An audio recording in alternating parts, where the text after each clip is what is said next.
ভাই, আজ আকাশটা কেমন যেন ফ্যাকাশে। মাছ পাওয়া যাবে তো? রিজিকের মালিক আল্লাহ, আমরা আমাদের চেষ্টা করি, বাঘেটা তার ইচ্ছা। জালটা ফেল এবার। ফেলেছি। ইয়ালি! গড়ে চাল প্রায় শেষ। ভাবির মুখটার সকালে কেমন শুকনো দেখলাম। আমারও চোখে পড়েছে। সালমা কিছু বলে না, কিন্তু আমি তো বুঝি ছেলেটার জন্য একটু দুধ কেনার টাকাও কাল ছিল না। চিন্তা করো না ভাই, দেখবে আজ বড় একটা মাছ ঠিকই উঠবে। এমন মাছ উঠবে যা দিয়ে পুরো সপ্তাহের বাজার হয়ে যাবে। তোর মুখের কথা সত্যি হোক। চল কিছুক্ষণ অপেক্ষা করি।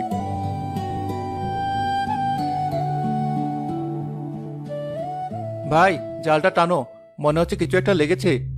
টান দে, একাই পারবি নাকি আমি ধরবো? না না, আমিই পারবো।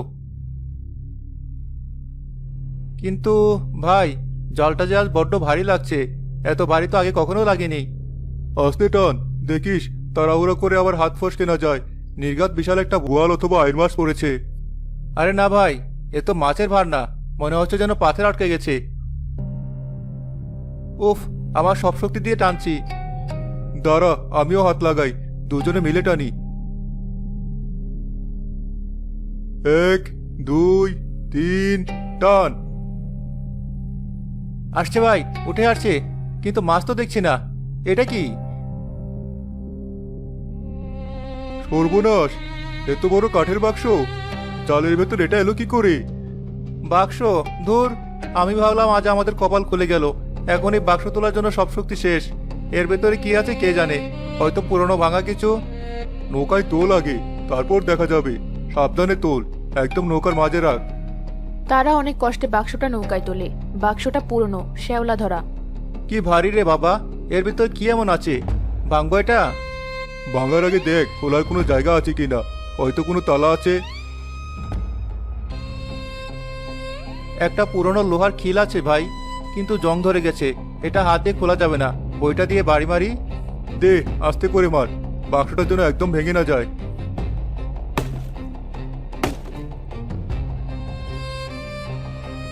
খুলেছে ভাই। ওই সৃষ্টিকর্তা, এই আমি কি দেখছি? সোনা ভাই, এ তো সোনা। মোহর গয়না সব সোনায় ভর্তি। আমাদের চোখ দাঁড়িয়ে যাচ্ছে। চুপ, একদম চুপ। কেউ যদি দেখে ফেলে, চারদিকে ভালো করে দেখ। না ভাই, কেউ নেই। এখনো পুরোপুরি সকাল হয়নি। এখন কি হবে ভাই? আমরা আমরা এখন অনেক ধনী। মাথা ঠান্ডা রাখ কামাল, এটা নদীর দান, কিন্তু এই দান আমাদের জন্য পরীক্ষা। তাড়াতাড়ি ডালা বন্ধ কর, এর উপর জালটা দিয়ে ভালো করে ঢেকে দে। এক মুহূর্ত আর এখানে থাকা যাবে না। চল, এখনই বাড়ির দিকে চল। হ্যাঁ ভাই, চলো। আমার তো ভয়ে বুক কাঁপছে, আবার আনন্দে লাফাতেও ইচ্ছে করছে। কোনো কথা না, একদম চুপচাপ বাড়ি চল, কেউ যেন কিছু বুঝতে না পারে।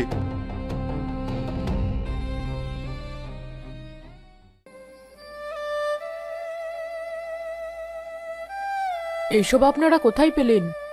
নদীতে মাছের বদলে জালেই বাক্সটা উঠেছে। আমার তো বিশ্বাসই হচ্ছে না, এত সোনা! আমরা তো জীবনে এক টুকরো সোনা চোখেও দেখিনি। ভাবি, আমরা এখন অনেক বড় লোক। আমাদের আর কোনো অভাব থাকবে না। শহরে বড় বাড়ি বানাবো, ছেলে মেয়েদের সবচেয়ে ভালো স্কুলে পড়াবো। থাম কামাল, এত উত্তেজিত হোস না। আগে চিন্তা করতে হবে, এই সোনা দিয়ে আমরা কি করব। এটা তো ঠিক নয়। যার জিনিস তাকে তো ফেরত দিতে হবে। এটা হয়তো কোনো পুরনো জাহাজের বাক্স। কাকে ফেরত দেবে? এর মালিক কে তা আমরা তো জানি না। যুগ যুগ ধরে হয়তো নদীর তলায় পড়েছিল, এখন এটা আমাদের হাতে এসেছে। তাহলে আমরা এটা লুকিয়ে রাখি, কেউ জানলে বিপদ হতে পারে। চোর ডাকাত বা গ্রামের লোক পিছনে লাগতে পারে। হ্যাঁ, রিনা ঠিক বলেছে। মাটির নিচে পুঁতে রাখি, যখন দরকার হবে একটা করে মোহর বের করে বিক্রি করব। না, এভাবে লুকিয়ে রেখে শুধু নিজেদের জন্য খরচ করলে মনে শান্তি আসবে না। যে সৃষ্টিকর্তা আমাদের সোনা দিয়েছেন, তিনি তো সব দেখছেন। আপনার ভাই ঠিকই বলছে। এই সম্পদ শুধু আমাদের একার হতে পারে না। এটা আমাদের জন্য একটা পরীক্ষা। আমরা যদি শুধু নিজেদের কথা ভাবি, তাহলে হয়তো এই সোনা আমাদের জন্য অভিশাপ হয়ে আসবে। তাহলে কি করব আপা? আমরা এটা দিয়ে ভালো কাজ করব, শুধু নিজেদের জন্য না, গ্রামের সবার জন্য। মানে কি ভাবি, কি বলছো তুমি? এত কষ্ট করেছি জীবনে, এখন একটু সুখের মুখ দেখবো না? তোর ভাবি ঠিক কথাই বলেছে কামাল। ভেবে দেখ, এই গ্রামের কত মানুষ একবেলা খেতে পায় না, কতজন চিকিৎসার অভাবে কষ্ট পায়। আমরা যদি তাদের জন্য কিছু করতে পারি, তাহলে সৃষ্টিকর্তা আরো খুশি হবেন। কিন্তু গ্রামের মানুষ যদি জানতে চায় আমরা এত টাকা কোথায় পেলাম, তখন কে জবাব দেব? আমরা সবটা একেবারে দেখাবো না। অল্প অল্প করে খরচ করব। মানুষ জানবে আমাদের ব্যবসায় লাভ হয়েছে বা নদীতে ভালো মাছ পেয়েছি। আমরা বলবো নদী আমাদের দিয়েছে। হ্যাঁ, এটাই ঠিক। আমরা কাউকে ঠকাচ্ছি না, কারো ক্ষতি করছি না। এই সোনা আমাদের ভাগ্য বদলে দিয়েছে। আমরা এটা দিয়ে গ্রামের ভাগ্য বদলাবো। ঠিক আছে ভাই, তোমরা যা বলবে তাই হবে। একা একা বড়লোক হয়ে বাঁচার চেয়ে সবার সাথে মিলেমিশে থাকাই ভালো। তাহলে এখন প্রথম কাজ কি? বাক্সটা সাবধানে আমাদের ঘরের মেঝের নিচে লুকিয়ে রাখো, কেউ যেন গুণক্ষরেও টের না পায়।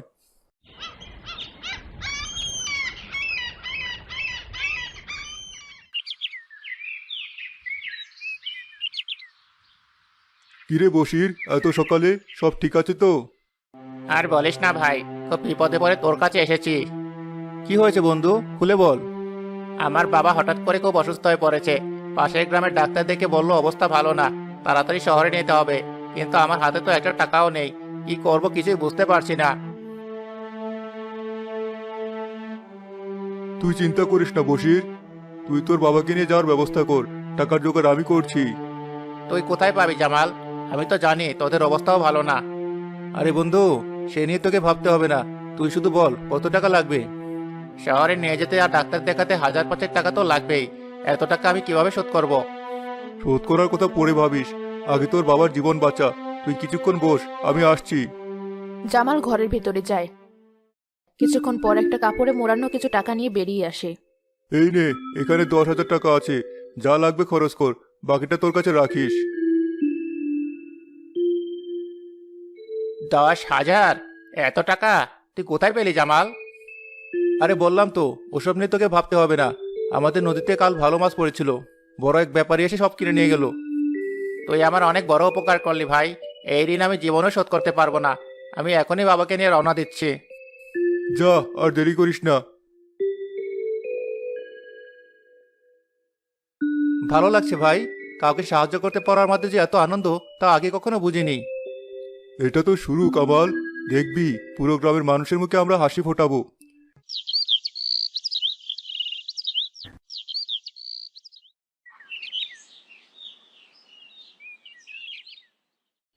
তোমরা ব্যাপারটা খেয়াল করেছো? জামাল আর কামালের চালচলন কেমন পাল্টে গেছে।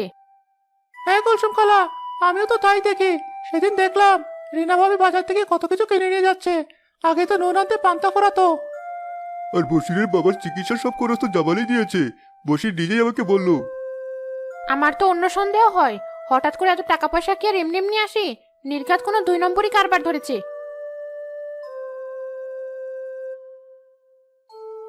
কে নিয়ে এত কানাঘোষা হচ্ছে? আর বলবেন না মতিন ভাই, জামাল আর কামালকে নিয়ে কথা বলছি। ওরা নাকি রাতারাতি বড়লোক হয়ে গেছে। আমি তো কোনো খারাপ কিছু দেখছি না। ওরা তো টাকা দিয়ে কোনো খারাপ কাজ করছে না। বশিরের বাবাকে বাঁচিয়েছে, গ্রামের অনেক অভাবী মানুষকে চাল ডাল কিনে দিচ্ছে। ভালো কাজ করলে সন্দেহ করার কি আছে? কিন্তু টাকাটা এলো কোথা থেকে, এটাই তো প্রশ্ন। নদীতে মাছ ধরে কেউ এত বড়লোক হতে পারে না। হয়তো তাদের ব্যবসায় উন্নতি হয়েছে। সৃষ্টিকর্তা যাকে দেন তাকে সর্বদিক থেকে দেন। আমরা ভালোটা দেখি, যদি তারা কোনো অন্যায় করে সেটা একসময় প্রকাশ পাবেই। কিন্তু তার আগে কাউকে নিয়ে খারাপ কথা বলা ঠিক না। রিনা আর সালমাসি দোকানের সামনে দিয়ে যাচ্ছিল। কুলসুম তাদের দেখতে পেয়ে ডাক দেয়। বৌমা, শুনে যাও। কিছু বলবেন খালা? তোমাদের কপাল তো একদম খুলে গেছে শুনেছি। তা জামাইরা এমন কি আলাদিনের চেরাগ পেলো যে চারদিকে টাকা উড়িয়ে বেড়াচ্ছে? উড়িয়ে বেড়াচ্ছে মানে? আমরা কি কোনো খারাপ কাজে টাকা দিচ্ছি? মানুষের উপকার করা যদি টাকা উড়ানো হয় তাহলে তাই। খালা, আপনি মুরব্বী মানুষ, আপনাকে কি বলবো। সবই সৃষ্টিকর্তার রহমত। আমাদের নদীতে ভালো মাছ পড়েছে, তাই ব্যবসায় একটু লাভ হয়েছে। ও তাই বলো? তা ভাবছিলাম কি আমার মেয়েটার বিয়ে, যদি কিছু সাহায্য করতে। অবশ্যই করব খালা, আপনার যখন দরকার হবে আমাদের বাড়িতে যাবেন। আমাদের সাধ্যমতো আমরা চেষ্টা করব।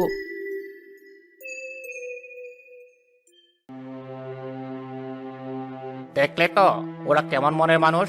ওদের নিয়ে অহেতুক সন্দেহ করো না।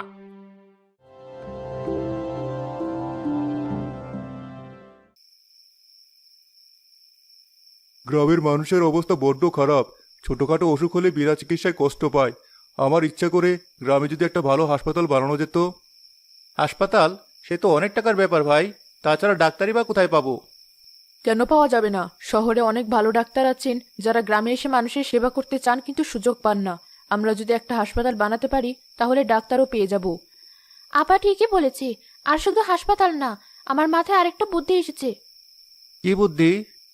গ্রামে নিত্য প্রয়োজনীয় জিনিসের একটা দোকান দিলে কেমন হয়? আমরা কম লাভে জিনিস বিক্রি করব। তাহলে গ্রামের মানুষ আর মহাজনের কাছ থেকে চড়া দামে জিনিস কিনতে বাধ্য হবে না। দোকানটা আমি চালাবো। তোর বুদ্ধিটা তো চমৎকার রিনা। এতে গ্রামের মানুষের অনেক সুবিধা হবে। তাহলে তো দারুণ হয়।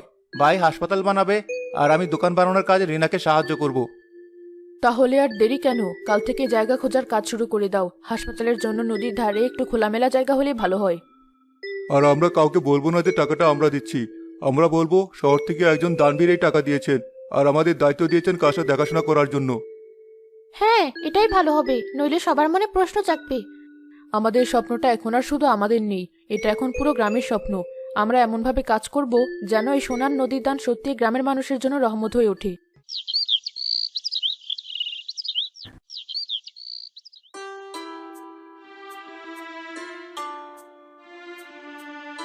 আমি আমার জীবনে অনেক কিছু দেখেছি, কিন্তু আমাদের এই ছোট গ্রামে এমন সুন্দর একটা হাসপাতাল তৈরি হবে তা কখনো কল্পনাও করিনি। জামাল আর কামালের পরিশ্রম আর কোনো এক মহান দানবীরের টাকায় আজ আমাদের স্বপ্ন সত্যি হয়েছে। আমরা শুধু পরিশ্রম করেছি, আসল ধন্যবাদ তো সেই মানুষটার প্রাপ্য যিনি আমাদের এই সুযোগ করে দিয়েছেন। আর ধন্যবাদ আমাদের নতুন ডাক্তার আফসানা আপাকে। তিনি শহর থেকে আমাদের গ্রামে এসেছেন মানুষের সেবা করার জন্য। আমিও আপনাদেরই মেয়ে, এই গ্রামে জন্মেছি, বড় হয়েছি। শহরে গিয়েছিলাম ডাক্তার হওয়ার স্বপ্ন নিয়ে। আমার স্বপ্ন ছিল গ্রামে ফিরে এসে মানুষের সেবা করব। জামাল ভাই আর কামাল ভাই যখন আমার সাথে যোগাযোগ করলেন, আমি এক কথায় রাজি হয়ে গেছি। আমি আপনাদের কথা দিচ্ছি, এই হাসপাতালের দরজা সবসময় আপনাদের জন্য খোলা থাকবে।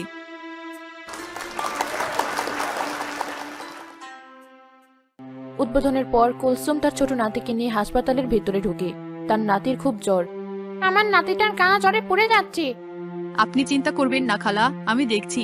আপনি ওকে এখানে শুইয়ে দিন, আমি এক্ষুনি ওষুধ দিচ্ছি, জ্বর কমে যাবে। আফসানা দ্রুত চিকিৎসা শুরু করে। জামাল আর সালমা চেম্বারের বাইরে থেকে দৃশ্যটা দেখে। দেখলি, আমাদের পরিশ্রম সার্থক হয়েছে। আজ কুলসুম খালার চোখে ভয় না, ভরসা দেখতে পাচ্ছি। সবই সম্ভব হয়েছে তোমার বুদ্ধি জোরে সালমা। তুমি তো প্রথম বলেছিলে মানুষের জন্য কিছু করার কথা। আমরা সবাই মিলেই তো ওই স্বপ্নটা দেখেছি। না ভাবি, আমাকে 5 কেজি চাল আর 1 কেজি ডাল দেন। আপনার দোকানে দামটা বাজারের চেয়ে অনেক কম। কম তো হবেই ভাই, এটা আপনাদেরই দোকান, আমরা শুধু চালানোর দায়িত্বে আছি। সৃষ্টিকর্তা তোমাদের ভালো করুক বৌমা। তোমরা আসার পর থেকে গ্রামের চেহারাটাই পাল্টে গেছে। একা কষ্ট হচ্ছে না কিরিনা? আরে না, মানুষের হাসি মুখ দেখলে কোনো কষ্টই আর কষ্ট মনে হয় না। দেখো সবার মুখে কি তৃপ্তি। ভাই ঠিকই বলেছিল, আসল সুখ টাকা জমিয়ে রাখাই নেই, মানুষের জন্য খরচ করাই আছে।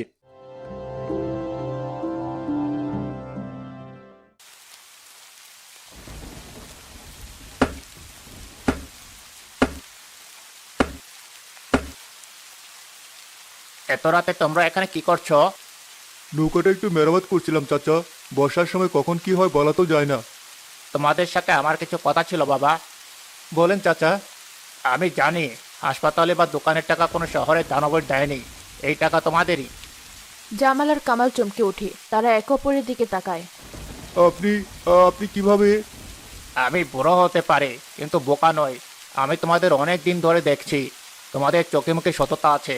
তোমরা যদি অসৎ পথে টাকা কামাতে তাহলে এভাবে মানুষের জন্য বিলিয়ে দিতে না। আমার শুধু একটাই প্রশ্ন, তোমরা ভয় পাও না? কিসের ভয় চাচা? এই যে এত কিছু করছো, গ্রামের মানুষ তোমাদের মাথায় তুলে নাচছে, কিন্তু যদি কোনোদিন এই টাকার উৎস বন্ধ হয়ে যায়, যদি তোমরা আর আগের মতো সাহায্য করতে না পারো, তখন তো এই মানুষগুলোই তোমাদের বিরুদ্ধে কথা বলবে। আমরা সেটা ভেবে দেখেছি চাচা। যেদিন আমাদের সামর্থ্য ফুরিয়ে যাবে, আমরা সেদিন সবার সামনে গিয়ে সত্যটা বলে দেব। আমরা বলবো নদী আমাদের যতটুকু দিয়েছিল আমরা তার সবটাই গ্রামের জন্য বিলিয়ে দিয়েছি। আমাদের কোনো লোভ ছিল না।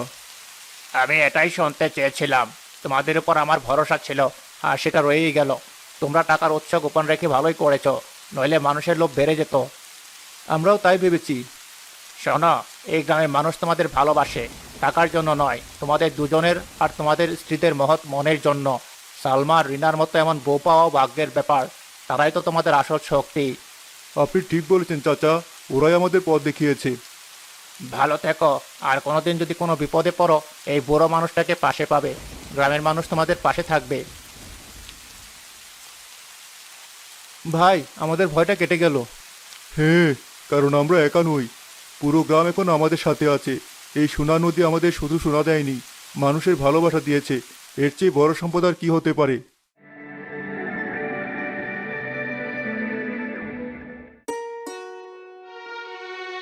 জামাল কামালের নির্মিত হাসপাতালটা এখন বড় হয়েছে, গ্রামে একটা স্কুলও তৈরি হয়েছে। ভাবা যায় এই নদী আমাদের জীবনটা কেমন বদলে দিল। শুধু আমাদের জীবন না সালমা, পুরো গ্রামের জীবন। কে নিয়ে তো ভাবছো আপা? ভাবছিলাম বাক্সের সোনা তো প্রায় শেষ হয়ে এসেছে, সামনে কি হবে। যা হওয়ার হবে ভাবি, সোনা শেষ হয়ে গেলেও মানুষের ভালোবাসা তো শেষ হবে না। আমরা পরিশ্রম করে খেতে শিখেছি, আবার নয় আগের মতো মাছ ধরবো, আমাদের কোনো আফসোস নেই। কামাল ঠিক বলেছে, আমরা যা পেয়েছি তাতেই আমরা সুখী।